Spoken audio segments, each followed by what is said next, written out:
Chevrolet. We're honored to have Tina Owen with us. Tina is a franchisee of Damsels in Defense. I'm a personal safety specialist Yes. with Damsel in Defense. Thank you for being here, Tina. It's Thank good to you. see Thank you so much again. for having me. Let's dive right in. First of all, tell us a little bit about Damsels in Defense and how you got started in it. Sure. Damsel in Defense was founded, I believe it was 13 years ago, by two women in Idaho who had a conversation. They were just moms, and they met in a moms group, and they had a conversation about what would you do if. And they furthered the conversation with their friends, and everybody that they asked, what would you do if such and such happened, or if you were attacked, or how would you protect yourself? Everybody's answer was, I don't know. I don't know. So they developed products that they wanted to sell to women directly, products that women would be comfortable carrying. Part of the problem with protecting yourself is that you need, whatever it is you're going to protect yourself with, you need to be careful. You need to be comfortable with. Yes. It's interesting to me that this started in Idaho, which it's not New York City, it's not downtown Chicago. That's correct. It is a more rural, western United States location where you would think that someone might feel a bit more comfortable than if they were living in the inner city. Well, it's also, it goes back to people's background and history, and one of the founders herself had been abused as a child. Okay. So that's what it was really born out of. From that standpoint, were the discussions that the two ladies had solely around what would you do if personal defense? What would you do if you were attacked? If you felt threatened? I believe so. Yes. Yeah. That's really what it was. How it was born. That people started having conversations about what would you do? What would you do if you were out someplace by yourself and you felt uncomfortable, or somebody started following you, or any number of different scenarios. What got you involved with it? Actually, it was through a friend from church who was already involved with it, and she suggested that she thought that I would be very good at it, and I said, I don't think so. I didn't see myself as a salesperson at all. My history is in the medical field, so I view myself more as a caretaker. Always. So, a number of times she said, you really should do this. And I said, I don't think so, no. And then I really researched the company and the founders and the products and really the mission of the company. And that's what hooked me. At that point, I couldn't not do it. When I started learning about the statistics surrounding sexual assault and domestic violence, it's too important not to do it. I'm just curious, your friend that said you would be perfect for this, had she had an experience that led her to Damsel in Defense, or did she just Not put to the my two knowledge. together? Yeah. Interesting. Not to my knowledge, no. Let's talk a little bit about why this is important in today's environment. And even though the name of the company is Damsel in Defense. Damsel in Defense. This is something that is not gender specific. This is male, women, adult, young. It's people. Yeah, it's everybody. It's people. Anything can happen to anybody, anywhere. You talked a little bit about the statistics of abuse and domestic violence, that sort of thing. Sure. Let's use that as a starting point. Why today? What's happened? Why today is this so important? Unfortunately, we don't live in a softer, gentler world, and I don't see it getting any better. I think that it is very important for all of us to be responsible for our own personal safety. I absolutely support law enforcement. I think that they do a phenomenal job, but they can't be everywhere for everyone all the time. So it really behooves all of us to be responsible for our own personal safety. Let's just zero in on that phrase too. When you say responsible for your own personal safety, can you be a little more specific and broad at the same time about what we're talking about with that? Sure. So the number one key to personal safety for everyone, regardless of age or agility or anything, sex or size or anything else, is situational awareness. You need to pay attention to what's going on around you. We are in such a distracted society these days that people really don't, you see people walking and texting all the Yes. time, and they have no idea what's going on around them. So we really need to be mindful about being situationally aware. Pay attention to what's going on around you, have your head on a swivel, look behind you, listen.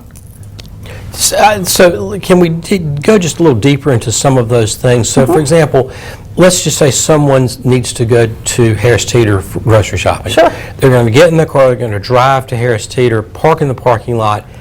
From that point, when they park the car and turn off the key, turn the ignition off. Okay, then you got to go back.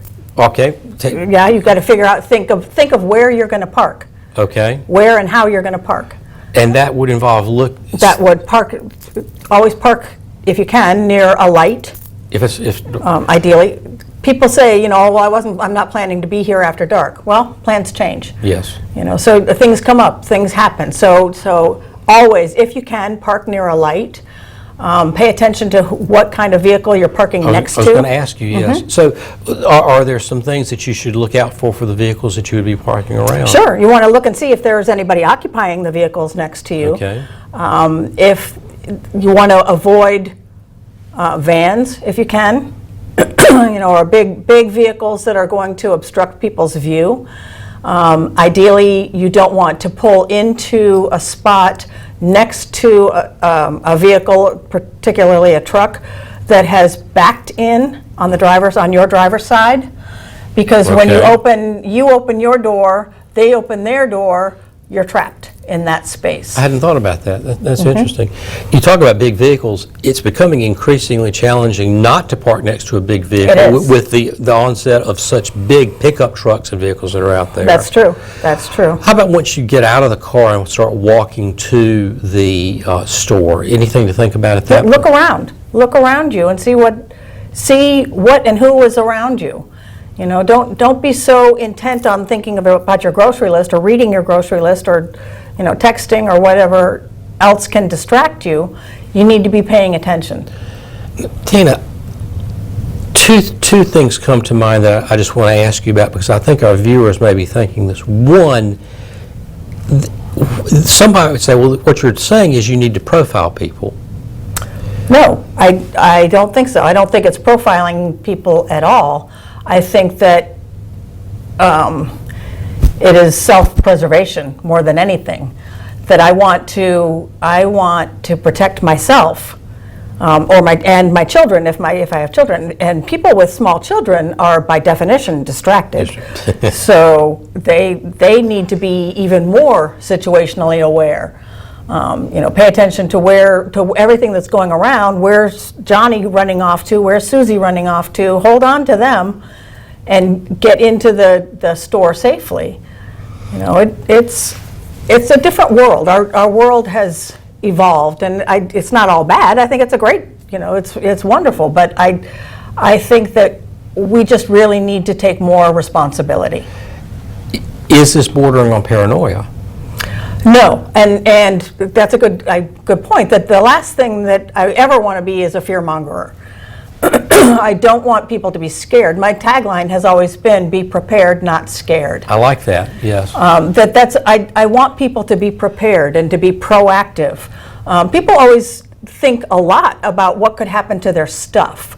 For example, you have homeowners insurance, Yes. you have car insurance, you have a fire extinguisher, you have all these different things that you think about what could happen and you plan for what could happen to your stuff.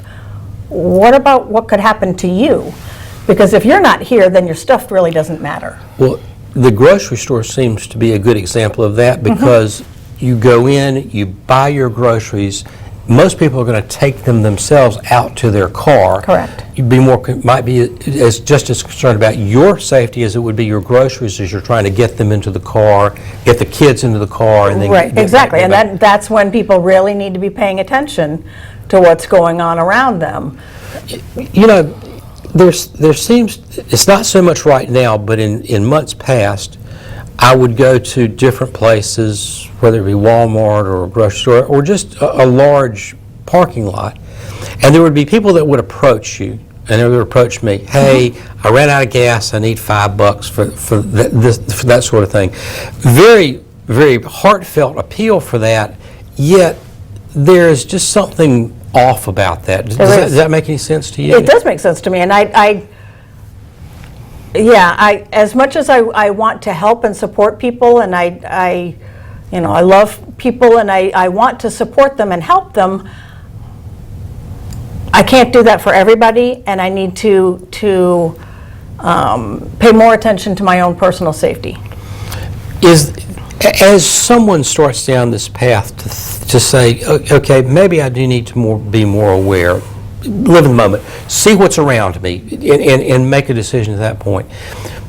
How do they go about doing that? What are the steps that someone takes? Because to say, I'm going to get my head up out of my phone, I'm going to start looking around, I'm going to see where I am and where I'm going, is the first step. But then you also have to know what to look for and how to take that information and put it into action. Sure. A lot of it, you can practice it. A lot of it, situational awareness is a skill that we all have, but it needs to be honed. It needs to be practiced. And I work on it all the time. I practice it.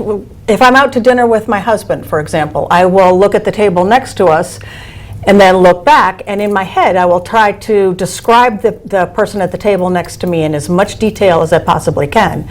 Going through from top to bottom, everything that I can see, and then I will look back and go, oh, missed the glasses.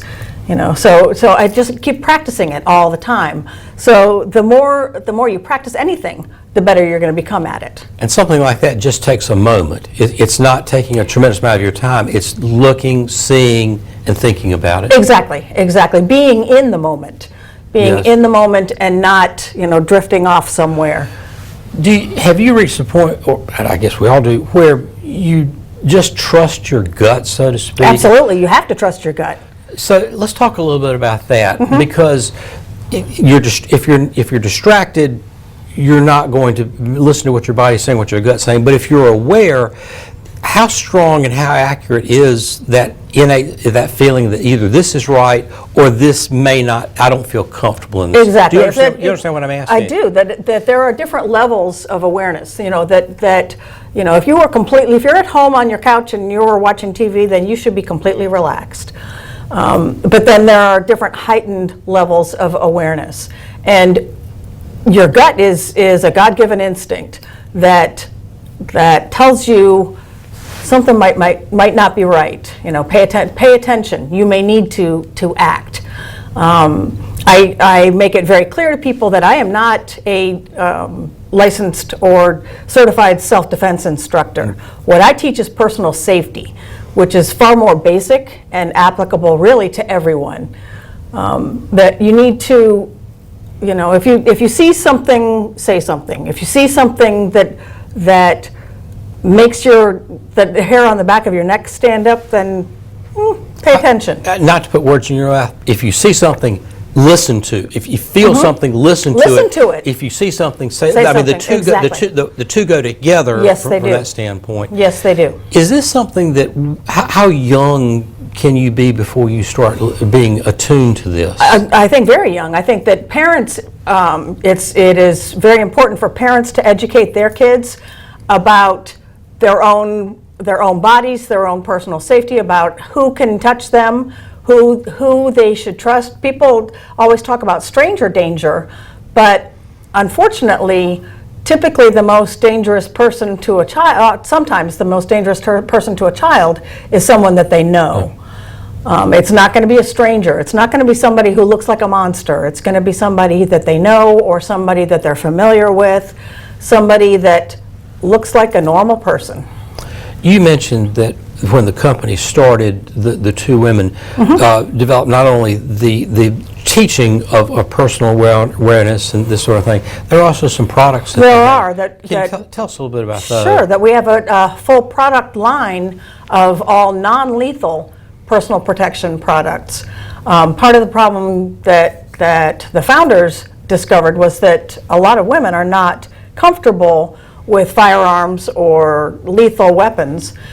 So they wanted to have non-lethal options. So we have stun devices and pepper sprays and Kubotans, striking tools, and personal alarms. We have roadside safety kits. We have all manner of different tools. Let's go back to the first items that you mentioned, the pepper spray and Stun the stun devices. devices. Those are legal in the state of North Carolina? Yes, they are. Excuse me, there are different laws and regulations for all different states and regions, but in the state of North Carolina, they are completely legal. Do you need a We permit? have there is one product that the company sells that we cannot sell in North Carolina, and that is a 9-ounce pepper spray, and that is only because of the volume. I was going to ask too much. Do you need a permit for any of those? You do not. Do you need training for any of those? Does the law require you to have training? The law does not require you to have training. I strongly recommend it, and I provide it.